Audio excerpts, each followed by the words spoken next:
I guess I've always known but never really thought about it too much until recently. Turns out, I'm the golden child. Yeah, I know. That sounds kind of dramatic, but hear me out. I've got this older sister, Lily. She's 16, I'm 15, so we're not that far apart age-wise, like, what, a year and a half? But man, we're totally different people. So to give you an idea, I'm the type who's always out with friends playing soccer or just hanging out. I love being social. And honestly, even though I hate studying, I do all right in school. You know those kids who don't really try but somehow manage to pull off decent grades? That's me.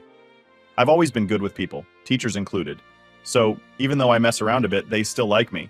But Lily, she's nothing like me. She's super shy, hates crowds, and would rather spend a Saturday night buried in some book than hanging out with friends. Not that she doesn't have friends, but she's just different. She's the quiet one in class, top of her grade with a 4.0 GPA, but she barely talks to anyone outside of her small circle. She's the kind of person who just stays in her room all day. And I used to think that was just her choice, you know? Growing up, Lily would always say stuff like, "Mom likes you more," or "You always get everything handed to you." I didn't really take her seriously. I mean, I didn't feel like I was being spoiled or anything. Our mom, Jane, would always tell me to ignore her. "She's just jealous," Mom would say. And honestly, I bought into that. I mean, why wouldn't I? I never noticed anything weird, so I figured Lily was just being dramatic. Then something happened recently that made me start thinking. So out of nowhere, Mom decides it's a good idea to take both me and Lily to some clinic for a psychological evaluation. Like full-on testing, IQ, memory, personality stuff, the works. Lily was stressed about college and what she wanted to do with her life, so it made sense for her, but for me, I was like, why am I here? But whatever, I went along with it. The tests were brutal though. I'm talking hours of filling out forms, answering questions, doing these brain games, and memory exercises. By the end of it, I was just glad it was over. But when the results came back, that's when things started getting weird. Lily, she crushed it. Like seriously, she's got an IQ of 140. I mean, that's genius level, right? And me? I got 122, which is still good, but damn, I always thought I was the smart one because I never studied and still did all right. Turns out Lily's been working her ass off and still doing better than me. And I'm not gonna lie, that threw me off. But here's the thing. It wasn't just the IQ. There were other tests too, like spatial reasoning, memory, stuff like that. The only test I did better than her on was the memory test, but barely. And when I saw that, I started questioning everything, like, have I just been coasting this whole time, thinking I'm hot shit while Lily's been silently outperforming me in everything? So I didn't think much about it at first. I figured, okay, she's smart, good for her. But then, a couple of days later, Mom pulls out some old home videos. You know, the kind parents keep from when you're little. I thought it'd be fun to watch them, see us as kids again. But as we're going through them, I noticed something that really threw me. Almost every single video was of me.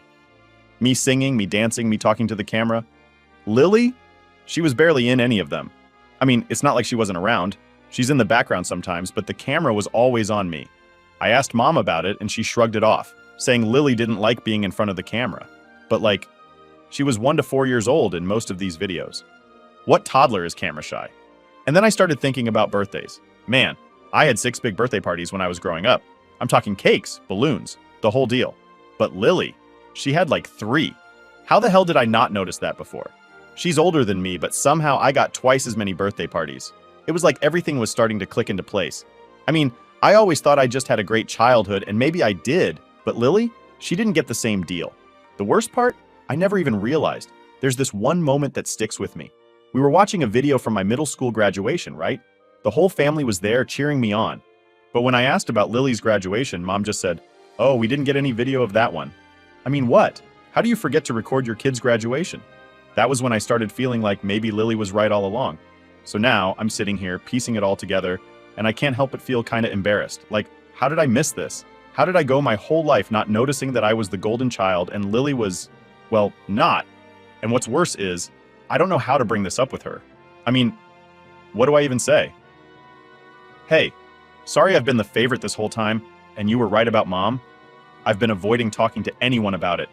I don't want to bring it up with my friends because it feels weird, and I definitely don't want to talk to Mom. I feel like if I tell Lily, she'll just say, "I told you so." And honestly, I can't blame her if she does. But yeah, that's where I'm at. I'm the golden child, and I had no idea. Now I've got to figure out how to deal with this without making things worse. So, after that whole thing with the IQ tests and everything, I couldn't stop thinking about it.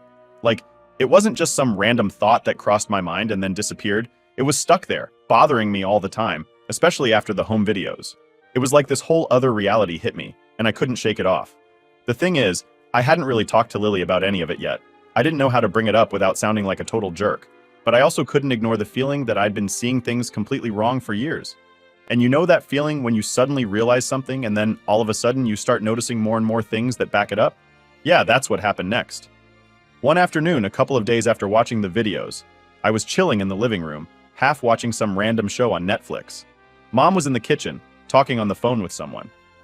I wasn't paying much attention at first, but then I overheard her saying something that caught my ear. She was talking about Lily's grades, which wasn't weird since Lily's always been the straight A student. But the way she said it just rubbed me the wrong way. She was like, yeah, Lily's always been the quiet one. She's smart, but she just doesn't have the same spark Matt does, you know? He's got that charisma. People just gravitate towards him. And I'm sitting there thinking, wait, what? It wasn't like she was saying Lily was dumb, but it definitely sounded like she didn't think as highly of her as she did of me. I'm not gonna lie, it made me feel kind of weird, especially after everything that had been swirling in my head lately. After she hung up, I didn't even bother trying to be subtle. I straight up asked her, why'd you say that about Lily? Mom looked at me a bit surprised. What do you mean? You said Lily doesn't have the same, what, spark? She gave me one of those half shrugs like it was no big deal. It's just true, Matt. You've always had that natural ability to connect with people. Lily's more introverted. There's nothing wrong with that. I didn't know what to say at that moment. On the one hand, I guess I understood what she meant, but on the other hand, it just felt wrong. Like, why does one of us have to be better in social situations? And why was she saying it like it was some competition? I don't know. Maybe I was overthinking it, but the whole conversation just stuck with me. Later that night, I couldn't stop thinking about what Mom had said. So I did something I probably should have done a long time ago. I went and knocked on Lily's door. Now, Lily isn't exactly the easiest person to talk to. She's not rude or anything, but she's always been more closed off. And I guess I hadn't really tried hard enough to break through that.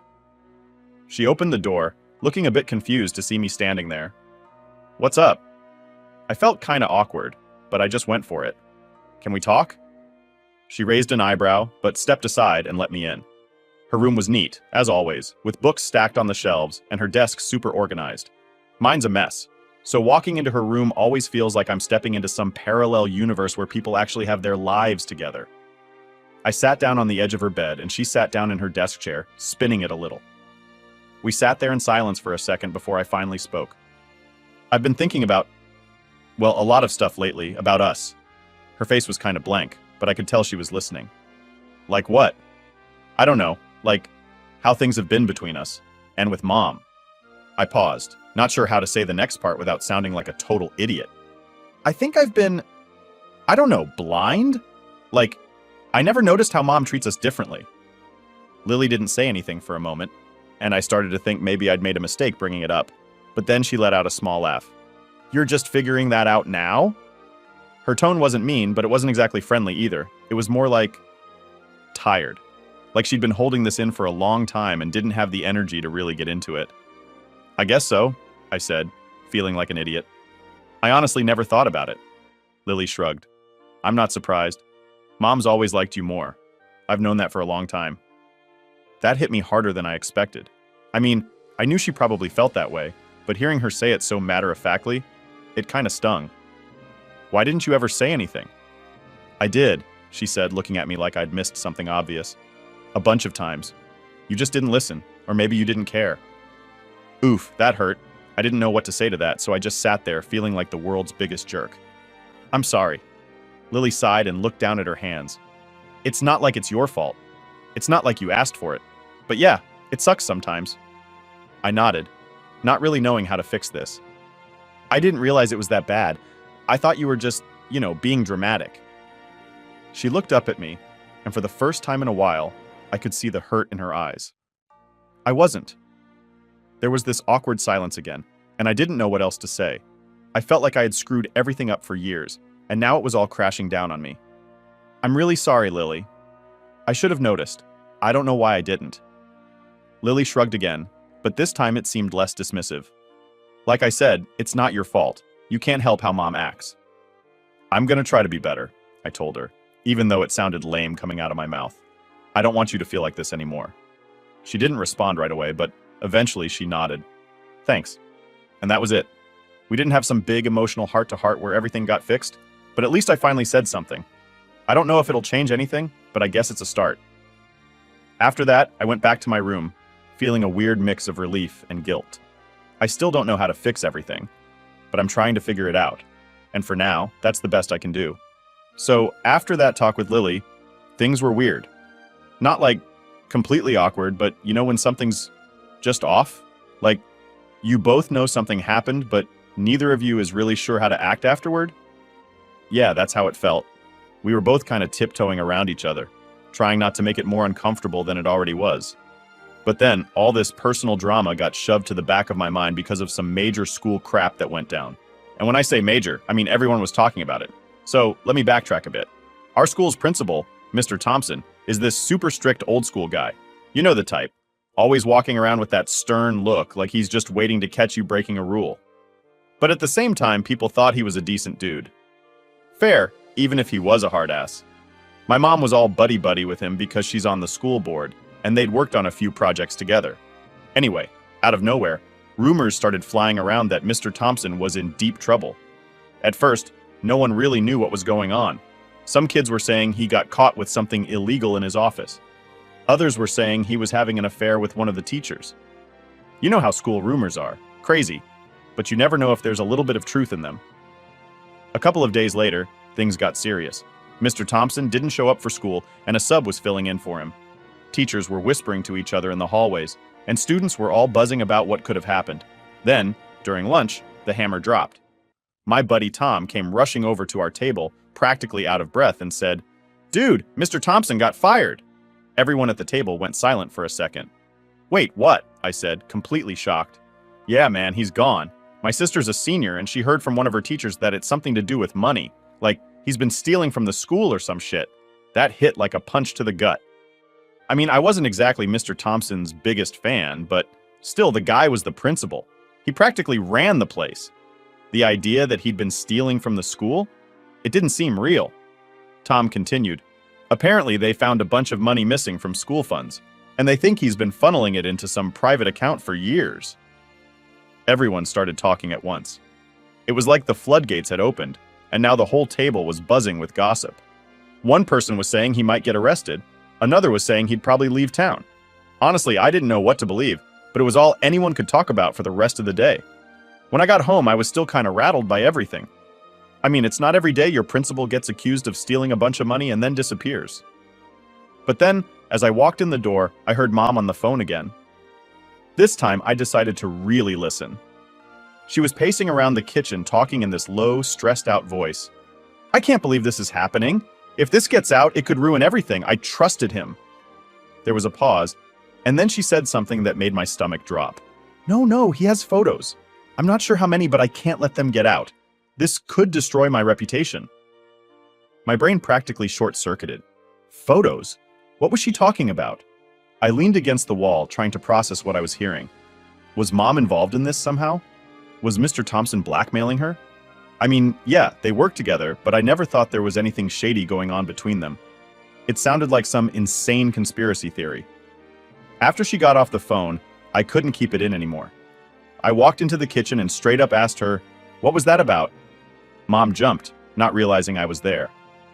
"What are you talking about?" she asked, her voice a little too casual. "The phone call. You said something about photos and your reputation." Her face went pale, like ghost-level pale. "That's none of your business, Matt." Now, normally, I would have backed off. I mean, I didn't exactly make a habit of grilling my mom about her personal life. But this was different. Something was definitely up, and I wasn't going to let it slide. "Mom, come on. If this is about Mr. Thompson, I need to know what's going on. Everyone at school is talking about how he stole money, and now you're talking about him having photos of you? What's going on?" She stared at me for a long time like she was deciding whether or not to tell me the truth.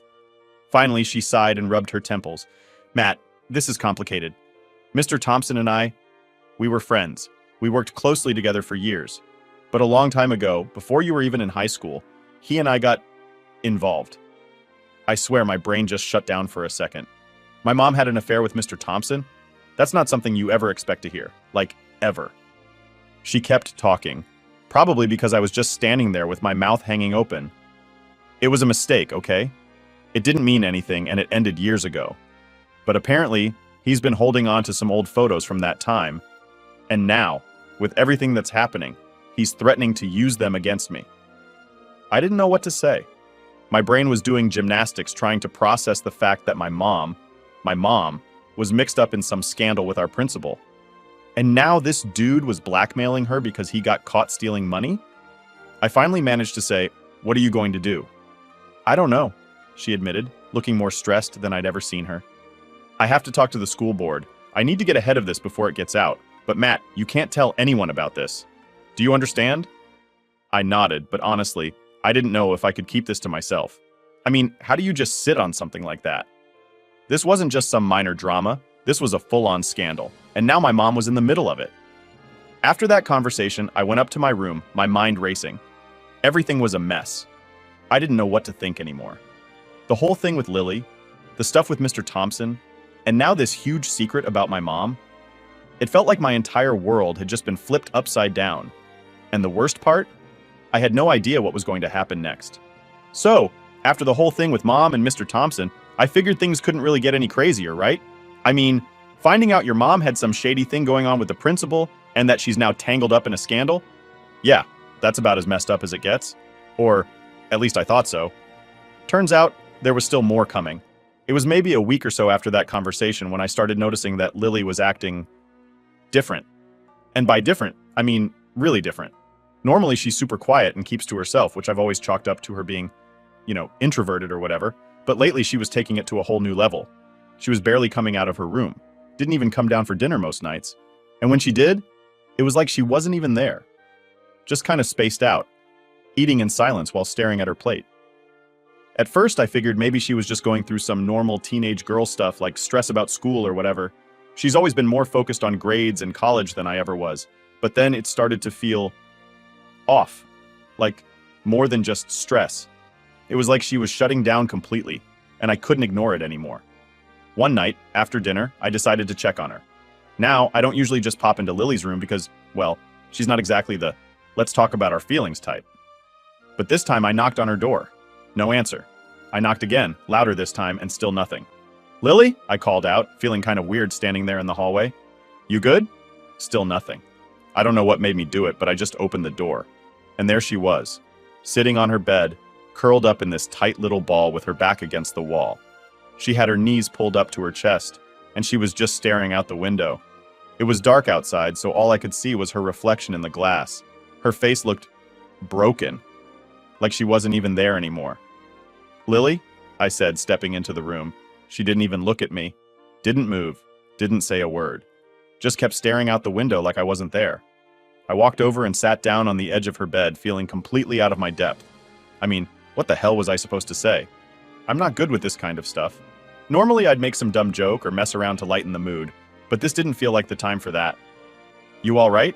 I finally asked, even though it was a stupid question. Obviously she wasn't. For a long time she didn't say anything. I thought maybe she wasn't going to talk at all. But then, in the quietest voice, barely louder than a whisper, she said, "I don't know." That threw me. "What do you mean you don't know?" She hugged her knees tighter, her eyes still glued to the window. "I just don't feel anything anymore. I don't even care." Okay, now I was officially worried. Lily never talks like that. She's always been the responsible one, the one who's got everything figured out. Hearing her say she didn't care about anything, that was new, and not in a good way. I didn't really know what to say, so I just sat there for a minute, trying to figure out how to respond without sounding like an idiot. "Is it school? Like, too much pressure?" She shook her head, finally looking away from the window, but still not at me. "It's everything, Matt. I'm just tired. I'm tired of feeling invisible, tired of trying. What's the point? No one even notices." That hit hard. I mean, I knew things hadn't been great between her and Mom, but I didn't realize it had gotten this bad. And I felt like crap because, honestly, I hadn't noticed either. I'd been too caught up in my own stuff to really pay attention. "You're not invisible," I said, even though I knew it probably sounded hollow. "I notice, and I'm sure Mom doesn't care." She cut me off, her voice sharper now. "She's too busy dealing with her own mess. She's always been more focused on you. I'm just background noise." I wanted to argue, tell her she was wrong, that Mom did care, but part of me knew she wasn't wrong. Mom's attention had always been more on me, and maybe I'd never really seen how much it affected Lily. "I'm sorry," I said, and I meant it. "I should have been there more. I didn't know you felt like this." She finally looked at me, her eyes red and tired. "It's not your fault, Matt. You can't fix it." "Maybe not," I said, feeling helpless. "But I can try to be better. I don't want you to feel like this." Lily gave a small shrug, like she didn't really believe me, but at least she wasn't shutting me out completely. "I don't know, Matt. I just feel so disconnected, like I'm floating outside of everything." That line stuck with me. Disconnected. It was like she'd already checked out and I was just now noticing. I sat there for a while, not really knowing what else to say. I didn't want to push her, but I didn't want to leave her like this either. "Maybe you should talk to someone," I suggested. "Like a counselor or something." She shook her head again. "I don't want to talk to some stranger about my problems. It won't help." I didn't push it. I could tell she wasn't in the mood for that kind of conversation, so I just sat there with her, letting the silence hang between us. It was uncomfortable, but it felt like the right thing to do. Just be there, even if I couldn't fix anything. Eventually, she leaned back against the wall, her arms still wrapped around her knees. "Thanks for checking on me, Matt. I know you're trying." It wasn't much, but it felt like a small step forward. At least she knew I was there, and I guess for now that was all I could offer.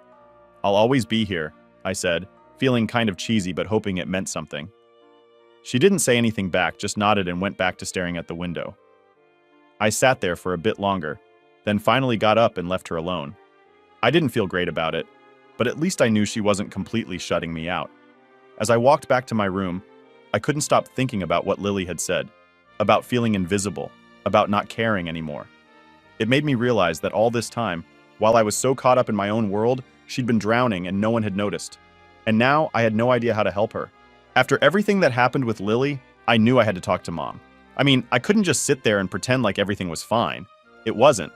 Lily was breaking down, and the more I thought about it, the more I realized how much of it came back to how Mom treated us. I didn't want to admit it, but deep down, I knew she had always favored me. And now, it was all coming to a head. So one evening, after dinner, I finally decided to bring it up. Mom was in the living room, scrolling through her phone, probably reading some random article or gossip about the school scandal. I sat down across from her and cleared my throat, trying to figure out how to start. My heart was pounding, but I knew I couldn't chicken out. "Mom, we need to talk," I said, probably sounding more serious than I intended. She looked up, surprised. "What about?" I took a deep breath. "About Lily, about how you've been treating her." Mom blinked, clearly not expecting that. She put her phone down, looking a little defensive. "What do you mean? I treat you both the same." I almost laughed, but it wasn't funny. "No, you don't. And I think you know that." She frowned, crossing her arms. "Matt, I love both of you equally. I've always tried to be fair." "Really?" I asked, feeling the frustration build up inside me. "Then why is it that every time something good happens, it's always about me? Why are there 6 videos of my birthdays and barely any of Lily's? Why did you make such a big deal out of my graduation but barely even acknowledged hers? I mean, come on, Mom, it's not hard to see." She didn't say anything at first, just sat there with this blank look on her face, like she was processing everything I just threw at her. I could feel my hands shaking a little, but I wasn't going to back down. Not this time. "I've been thinking about it a lot," I continued, "and I didn't realize it at first, but Lily's been hurting for years. She feels invisible, like she's just in the background while you focus on me. And honestly, I didn't notice either, and that's on me. But now I see it, and it's not okay." Mom shook her head, looking more frustrated than before. "That's not true. Lily just doesn't like attention. She's always been more reserved. You've always been the outgoing one, so naturally..." "So naturally you gave me more attention?" I interrupted. "Mom, that's exactly what I'm talking about. Just because I'm more outgoing doesn't mean I should get all the focus. Lily works harder than anyone I know, and she doesn't even get a fraction of the recognition I do." She sighed, rubbing her temples like she had a headache. "Matt, I didn't mean for any of this. I've always tried to support both of you in different ways." "But it's not working," I said, my voice softer now. "Lily's struggling, and you don't see it. She doesn't care about school anymore. She doesn't care about anything anymore. She's shutting down, and part of that is because she feels like you don't notice her." Mom looked away, her eyes downcast. I could see that she was trying to hold it together, but the cracks were starting to show. I didn't realize, she whispered, almost like she was talking to herself. I thought she was fine. She never said anything. That's the point, Mom. She's never going to say anything. She's not the type to come out and tell you she's feeling ignored, but that doesn't mean she's not hurting. I could tell this was hitting her harder than she expected. She sat there for a long time, just staring at the floor, not saying a word. I wasn't sure if she was going to try to defend herself again or if she was finally getting it. After what felt like forever, she looked up at me, and for the first time, I saw something like regret in her eyes. I've messed up, haven't I?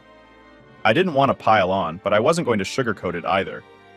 Yeah, you kinda have, but you can still fix it.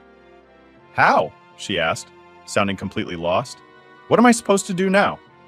I shrugged, feeling a little helpless myself. Start by actually talking to her. Not just about school or whatever, but really talk to her. Let her know you're there. Show her that you care, even if she doesn't ask for it. Mom nodded slowly, like she was trying to wrap her head around it. I'll try. I'll talk to her tomorrow. That's all I'm asking, I said, feeling a little relieved. She needs to know you're in her corner. She needs to know she matters to you. Mom didn't say anything for a while, just sat there, looking more defeated than I'd ever seen her. I could tell this wasn't easy for her, and honestly, I wasn't trying to make her feel like a bad mom. But at the same time, this was something she needed to hear. Eventually, she stood up, her expression still heavy. I'm sorry, Matt. I didn't mean to make you feel like you were in the middle of all this. I didn't realize how bad things had gotten. I know, I said, standing up too, but it's not too late to make things better, for both of us. She gave me a small, tired smile. I'll try, I really will. I nodded, not really sure what else to say. It wasn't like everything was magically fixed now, but at least it felt like we were on the right track. And for the first time in a long time, I felt like maybe things could get better. As I walked back to my room, I thought about Lily. I hoped that Mom talking to her would help, that maybe it would be the first step toward fixing all the stuff that had been broken between them. I knew it wouldn't be easy, and I knew it wasn't going to happen overnight, but at least now Mom knew what was going on. At least now we were trying to make things right, and for now that was enough.